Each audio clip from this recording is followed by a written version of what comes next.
Shout out to all the teachers that told me I'd never make it. I just like to repeat stuff that rappers say. Like, that makes me feel good. But my teachers legit did not believe in me. Like, I went to a Muslim school. Like, I went to an Islamic private school. And I told them that I wanted to do comedy, and they had never even heard of that. So they're just like, no. No. You want people to laugh at Muslims? I was like, yeah, kinda, yeah.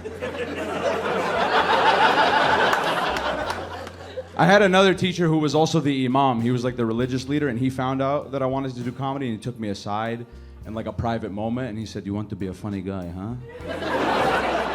You think this life is funny, my friend? Fun and games? When you see the power of Allah on the day of judgment, brother, you will not be laughing. And I was just like, I'm still gonna do it. It made me want to do it even more so that I could be like all the rappers that I looked up to, you know? Like, I did have teachers that did believe in me, but that's not good for my narrative, so I like to just focus. I was listening to a Meek Mill song one time, and in the middle of the song, Meek Mill goes, to the teachers that said I wouldn't make it here, I spend a day with you, make a year. And I heard that, and I was like, I'm gonna flex just like that as soon as I get on. And then I became a comedian, and it's good. A little hard to flex, though, to be honest with you. Like, what could I even say to the teachers that said I wouldn't make it here? I'll make a year what you make a year. Like, that doesn't sound as good. You didn't believe in me, and now we're roommates, dumbass. Good job. Yeah. He told me I was gonna starve in front of the whole class. I remember. He said, you want to be a comedian? You're going to be very hungry, my friend. And I wish he could see me now and be like, bro, I've never been hungry a single day in my life because I still live with my parents, asshole. Did you think about that? No, you didn't. I'm never hungry. My mom cuts me fruit all the time. And then she brings it into my room because she has zero boundaries. She just walks right in. My mom's sick, man. She's a Muslim woman. She wears a hijab. I don't look very Muslim, like just off look, so nobody ever bothers me about it, you know? She wears a hijab. She looks Muslim all the time.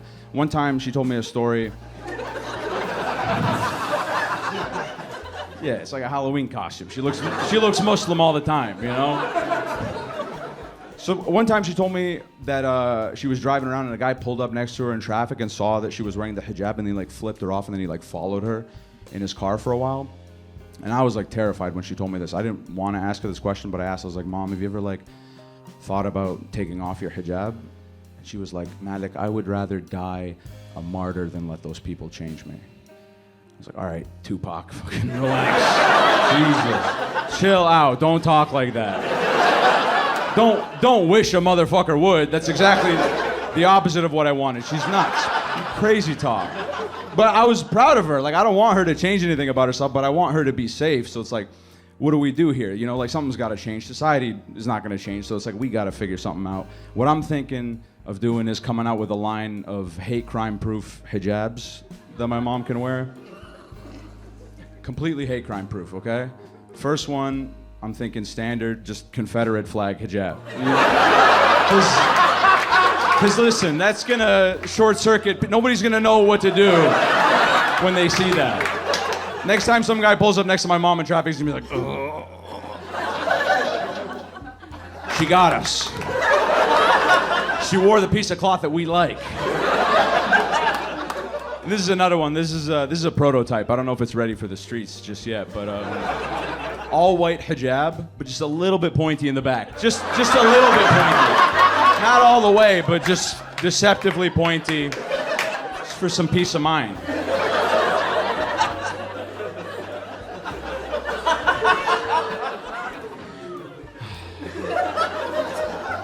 I am looking for peace of mind, man. I've been going to a therapist for 4 years. I think it's a scam. At least I don't have a good therapist. Like because I didn't like get referred like by a doctor. Like I just like went online. Like I just like Googled help. Please help. And then it took me to a website, and on the website it was like, write out a list of your problems so we can use that to like match you up. And I was like, all right. And I selected anxiety because that's what I was having. And then it was like, write out the anxiety, explain what that feels like so that we can use that to better match you up to somebody. And I was like, it's anxiety, it's not gonna make sense. I was like, okay, I'm not as good of a Muslim as I was raised to be, but I still feel like a good person, you know? And I feel conflicted because in school, they taught us that everything is written before we're even born. Like all my decisions are made for me. So it's like, am I just doomed to make these mistakes that God wrote for me? Like what if Allah judges me unfairly? And then I submitted that. And then they were like, you should talk to Helen about this. Helen's good for shit like this. She's on top of it, trust me. And I was like, Helen, are you even listening to me? What is Helen gonna do? You couldn't have brought me like a Dr. Mahmoud El-Shabazz, somebody to just tell me to pray. Brother, your life is haram. Of course you feel terrible. At least he understands. I'm gonna be in a meeting with Helen. She's gonna be like, tell me more about this Allah character. He sounds toxic. I mean, why would you hang out with a guy like that? Who is he to judge you? And I'm like, well, he's the only one who can, so.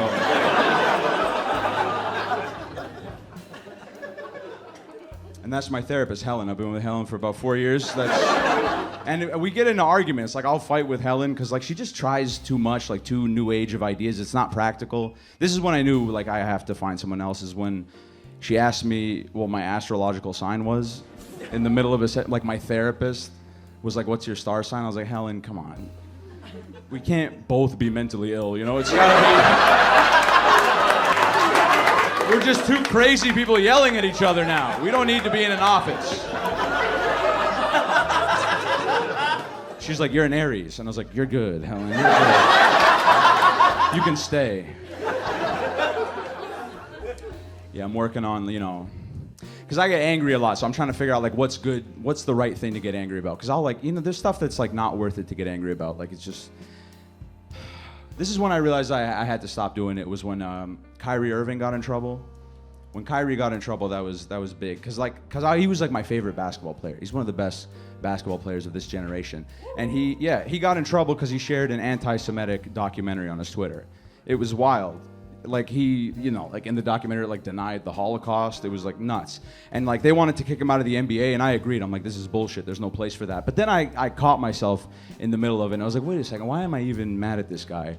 A year before this, he said he thought the earth was flat. Like, if a guy tells you that he thinks the earth is flat, don't ask him about the Jews. Like, what are you doing? What did you think he was gonna say? If you walked in on your girlfriend cheating on you, you don't need to be like, let me see your phone. Right now. Unlock your phone. I can see. The way this guy's hitting it from the back, you're lying. I can tell. There's no woke flat earthers. There's nobody who's like, the earth is flat, but, you know, I love everybody on it. We're all doing our best on this frisbee ride in space, man. That's traveling upwards to simulate gravity. We're all doing our best, and we got to pay attention because it's heating up. The disk is heating up. And the water's going to rise. It's going to pour off the sides. So we got to be careful. People don't usually double up on causes like that. They're like, the earth is flat and there's too many Filipinos on it, and it's going to tip over if we don't find the edge that the Jews are hiding from us and push the... Like, who cares? He's a basketball player. It doesn't... He's not making the rules. Kanye was the same thing. That was tough for me when Kanye got in trouble. Because I've been a Kanye apologist my whole life. Every time Kanye said something stupid, I was always the guy in the back of the room being like, just wait for the album, bro. Like, you don't get it. He's in the future. You're not an artist. How could you get it? And then he was like, I'm gonna go DEFCON 3 on the Jews. And I was like, this better be a good album. This sounds like the past, to be honest with you.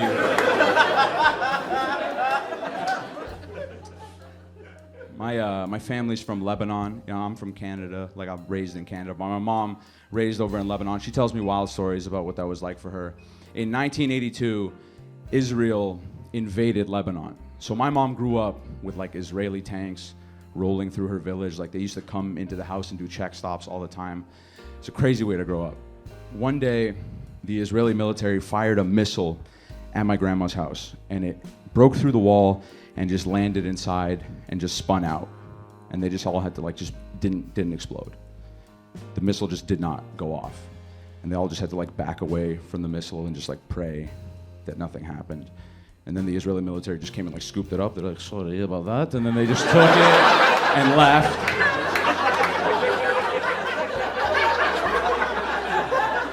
But if that missile went off, I would have never existed. Like my whole family would have been vapor. I wouldn't be here talking to you guys right now.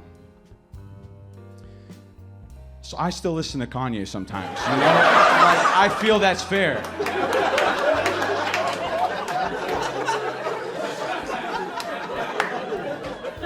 Bro, when I woke up today and saw the news, I was like, my taping.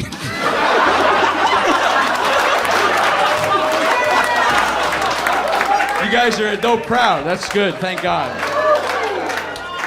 Bro, I swear, if I'm lucky, bro, my luck, Kanye's gonna drop tonight. He's gonna drop the most racist album you've ever heard.